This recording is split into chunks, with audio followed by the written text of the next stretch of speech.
My name's Hunter Crane. We're here at Oxford High School, and I've been the head girls soccer coach at Oxford High School for the past 8 years, and I've been the head boys soccer coach at Oxford High School for the past 3 years.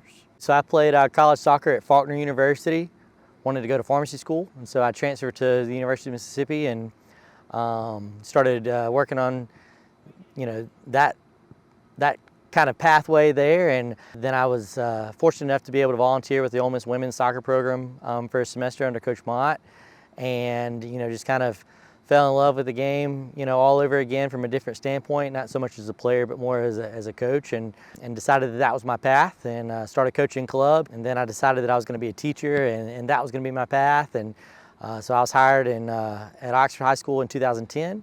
Then I became the middle school head soccer coach for the boys program the next year, and then the varsity girls job became available the next year, and I took that program over. We went back-to-back state championships in the first 2 years, and it's just been grinding and going ever since. As far as a style, you kind of always, generate your style based off of your players, or at least your formation anyway. You don't try to pigeonhole people into a certain style of play, but at the end of the day, we play a very high possession-based style of soccer. We want to keep the ball as much as possible, knock it around. We want to connect 4, 5, 6, 7 passes, as we move from back to front, up and down the field. And, that's kind of the goal. We talk about it before the game, we talk about it at halftime, we talk about it after the game. We keep, track of how many passes we connect in a row, and things. We'll push the ball forward quickly, when the opportunity presents itself. But, from just an overall base, a very high possession base is the style that, I typically like to work with. Yeah, so, some of the best advice I ever got from a coach when I first started out coaching, because, in club, you never really know, you can have a preference on whether you want a girl team or a boy team, but usually you kind of stick you where you need. And, an older coach told me one time, he's like, boys, you have to prove to boys every day that you know more than they do. And for girls, they just have to trust everything that you say, and that you're going to put them in the best position to win. And so, when I took over the program, I felt like I'd had a really good base of, building relationships with my girls team, and going out and, proving to them every day that I had their best interests at heart, and I was going to put them in the best possible position to win. And you could see it on the field in the results that, we were winning, and, we had done a lot of great things. And so even if they thought that I was wrong, they trusted that I had their best interests at heart. And when I took over the boys program, it was kind of a different style where we still tried to rebuild those relationships and prove it to them every single day. But, teenage boys, at the end of the day, you got to be a little harder on them than you do teenage girls. And so that's, changing mid-practice is kind of tough for me. Luckily, I have great assistants. I've got a boys assistant that's just boys, and I've got a girls assistant that's just girls. Then I've got a coach that floats back and forth. And I've also got a goalkeeper coach, and so they kind of help keep me kind of in check with what we're doing at the time and who we're talking to. And so, but it is challenging, kind of back and forth between practice and stuff. But at the end of the day, it's soccer, and we coach them very similarly. A possession style soccer can be boys or girls, and so that translates to both programs. And it's just kind of how we relay that information to them, and just kind of getting it to them in different ways. Hey, let's go, let's go, let's go, let's go. Yeah, so how we keep them motivated is, this is going to sound kind of cliche, but we're Oxford, and we're considered probably one of the top 5 teams in the state. And I actually told both programs the other day is unfortunately that's unfair to you, because you've not gone out and won those state championships. You've not gone out and won those games. But you have this stigma that when you put the old bolt on your chest, that you're going to get everybody's best game. And, whether it's, DC in game 1 or Hernando tonight or whoever it is, you're going to get everybody's best game, because everybody wants to beat Oxford. And, so that's kind of a motivating factor, to them too. Just to know that, there is no, hey, we're going to show up and win. We got to go to work every single day. It's kind of funny. One day we were at practice, and we hadn't had a great practice, but it was good. It wasn't great. And was very into practice, and I was trying to think of a motivating thing for the day, and I'd seen a video clip from the UConn women's basketball coach, and he had he took a $100 bill out of his pocket, or the first time he had his players, run down and back, touch the end line and come back. And the next time he pulled a $100 bill out of his pocket and said, okay, whoever wins gets this $100 bill. And you had to do it in a certain amount of time. And, he asked him at the end of it, what was why did you run faster the second time than you did the first time? And he was like, well, I wanted the $100. He was like, well, the first time that was your pace, everyday pace. The second time, the motivating factor was that $100, but that's considered championship pace. And your pace should always be more than what your body thinks it can do, because your mind controls that. And so I did that with him that day, and you saw the exact same thing the first time we ran, down and back. It took him about 45 seconds. And so, we talked about that as well that day, that championship pace, and, staying hungry for it every single day and doing the little things right every single day. And the girls, the girls always carry that stigma of, we're Oxford High School, and, we're going to show up and you're going to get our best shot every single day, because we've had a lot of really, really good girls teams over the last 8 years, and trying to live up to that motivates them as well. The boys will compete with each other all day, every day. It's a fight. It doesn't matter what your practice is, what you're doing. They're ragging each other. They're on each other. And the girls, their motivating factor, their push is really more about the end game, the team that we're about to play. And where the boys is like, well, I'm gonna try to beat you today, and we'll worry about them tomorrow, but today I'm gonna try to outperform you. And the girls is a little bit more togetherness, where the boys is a little bit more individual at times. So you see that in different spots too. It's a new day at MaxxSouth. We are excited to share some great news. In our continued effort to support Mississippi businesses, MaxxSouth is now offering local advertising support. Through high-quality programming, we combine traditional television and premium digital advertising, allowing your multimedia campaign to reach your targeted audience at any time on any device. Call MaxxSouth Media Sales today at 662-701-8628.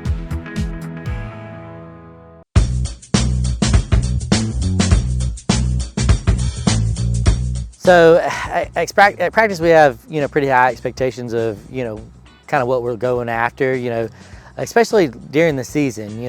If we're having a set piece day that might be a little bit more of recovery, we'll play this week Tuesday and Wednesday, then on Thursday it'll be a recovery day for us. So we'll probably do like a walkthrough of set pieces. But so, mentally you've got to be checked in, you got to be paying attention. But also physically you've got to check in for those moments where you've got to hit this set piece, or you've got to hit this corner kick, or you got to jump and head the ball on the goal. And so, mentally, we have that high expectation that no matter what the day is, whether, it's a set piece day or it's a full practice like yesterday where, we're full momentum the whole time, is that you're, active and, at least moving 80, 85%. Game speed is always different, and that's what you're always working towards, is to get them to game speed. And, but the adrenaline is never there, at all times. But, to be locked in and to be focused, don't just get lost in the drill or the, the activity that we're doing. But, the girls, we want them to, to be very focused on their fundamentals, on their possession, their, getting everything out of, each activity that we're doing. Working on right foot crosses, make sure you're hitting the ball with your right foot. If you're working on left foot crosses, make sure you hit it with your left foot. I know you're not great with your left foot, but this is practice. So work on it right here. That way you can try it in the game. And then boys, very similar, to be locked in and work on the things that we're wanting to work on, but, also, don't take your competitiveness so much where you're hurting people, because, we have that, at practice too, because they have such that competitive edge that, it's game week. Yesterday we had practice, and, luckily you know, we weren't slide tackling people at practice, where they'll probably see that in the game tonight, but we're not slide tackling our own players because, you know, you could get, you know, injured or stuff like that. So just being mindful and being aware, you know, of one, what we're working on, but two, you know, where we're at in the season and stuff like that. I'm gonna talk about the guys first. That group of boys in the spring, and this, you know, really decided that they were gonna be, you know, they've kind of struggled with team chemistry, you know, the past couple of years, and a lot of really good individual talent and stuff, but chemistry has always kind of been, you know, the thing that held them back from being great. And so that group of boys back in the spring decided, hey, we're just gonna go out and just play our best soccer. We're gonna play team soccer and, you know, really worry about, you know, ourselves. And, we really worked on our culture, you know, in the boys program, you know, this off season. And those guys, they'll show up. It doesn't matter if it's Monday, Tuesday, Wednesday, Saturday, Sunday. If you go up and you roll the ball out there, they're ready to play. And they've been doing it since February of last year. And, you know, to kind of see them a little bit more of a finished product, because, you know, we'd only graduated, you know, 7 seniors off last year's team, but, you know, all the guys that we were expecting to have to take on big roles knew that and worked for that all through the off season, and they just kind of took it over, and you didn't really have to say it. Everybody just kind of knew, well, that guy's the guy that's taking that spot. And so they really demanded a lot of themselves, you know, in the off season. And so, you know, in game one, we expect them to come out and perform at a very high level, and they did. You know, they're very high possession. They got a lot of really skilled soccer players, and they played great defensively. You know, Jax Newman was in the net and just played lights out, you know, all night. And you see that, you know, kind of all off season, that we're going to be a very high possession based team. We're going to knock it around 7, 8, 9 times. We're going to have opportunities around the net. And then we're also going to be very strong defensively. You know, and the girls, you know, they graduated 9 off of, you know, their team last year. A lot of seniors that played a lot of high roles. And so we knew this team was going to be young. You know, we've only got 2 seniors coming back for this year. So we knew this team was going to be young. I've got 2 girls coming off ACL injuries that were forwards on last year's teams that didn't get to play. But when you get them all out there on the field, you knew the offense was going to be great. Most of what we graduated last year was defensive. And so that's kind of been, you know, kind of what we've worked on, you know, through the offseason with the girls, is defensively, can we stack up and can we get some young girls to step up and play big roles? You know, in game one, we started an 8th grader and a 9th grader at center back and an 8th grader at holding mid. And, you know, that's a tall task for girls that are only in middle school. And it was funny, you know, we were on the sideline, you know, in the middle of the game the other night, and I pulled a 7th grader off the bench. I was like, I need you to go play forward, because one of our other forwards, you know, she had an injury, and so she had to come out. And she kind of looked at me and she goes, Coach Crane, I'm kind of nervous. And I was like, what are you nervous about? She goes, well, I've never even played in a middle school game. And so I started laughing, and I was like, and you never will. And I was like, go out there and you know, and just do it. And she, you know, the spark that she created off the bench, she didn't score the goal, but she caused havoc enough where a goal was scored. And so, you know, getting the work rate out of the young girls has been hard work over the off season, and that's what we've kind of been focused on. You know, we feel really good and about both programs and kind of what their expectations are for the year.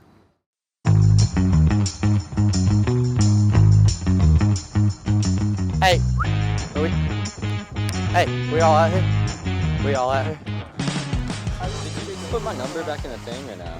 Nope, I didn't. You only just put So, you know, I'll start with the boys again. When we talk about challenges with them is, you know, to stay focused. You know, we expect them to come out and be very good in every game and probably be favored in a lot of games that we play early, and, you know, to not get too ahead of themselves, you know, kind of stay in the moment and, you know, take it one game at a time and don't overlook anybody, you know, because like I mentioned earlier, you know, you're going to get everybody's best shot when you put your O-bolt on and stuff. And so, you know, to keep them together, you know, and building off of that togetherness that we had in game one and stuff, and just to continue to, you know, baby step those things, you know, in a positive way. You know, I always feel like it takes about 16 players to win a state championship. And, and so, you feel really good about your 11, your starting 11. And so then you've got to start trying to figure out, okay, who can help us here and who can help us there.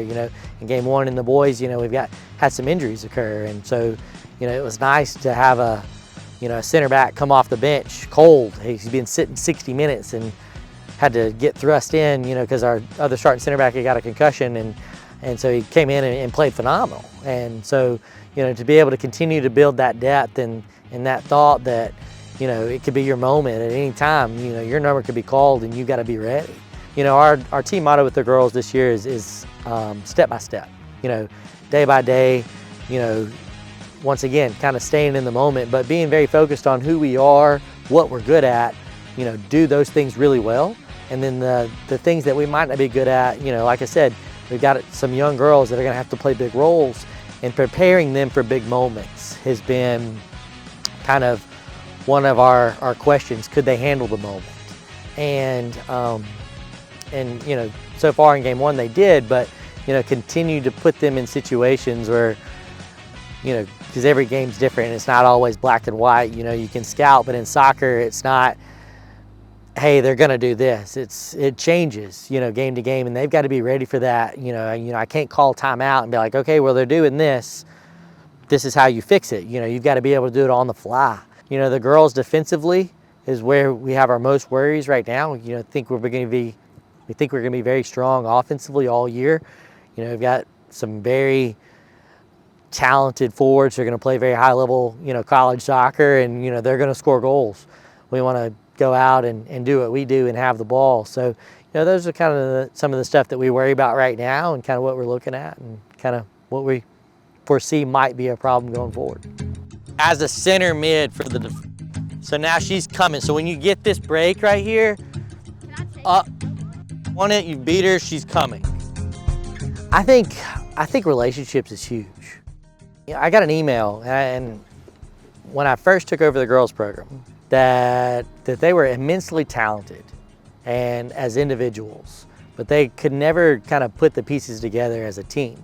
And it was weird because this email was just from some person in the community that was an observer of the game, had no children on the field or on the team or anything like that, but he said, if you can build the relationships with these kids and show them what a true team looks like, then they'll go out and be amazing.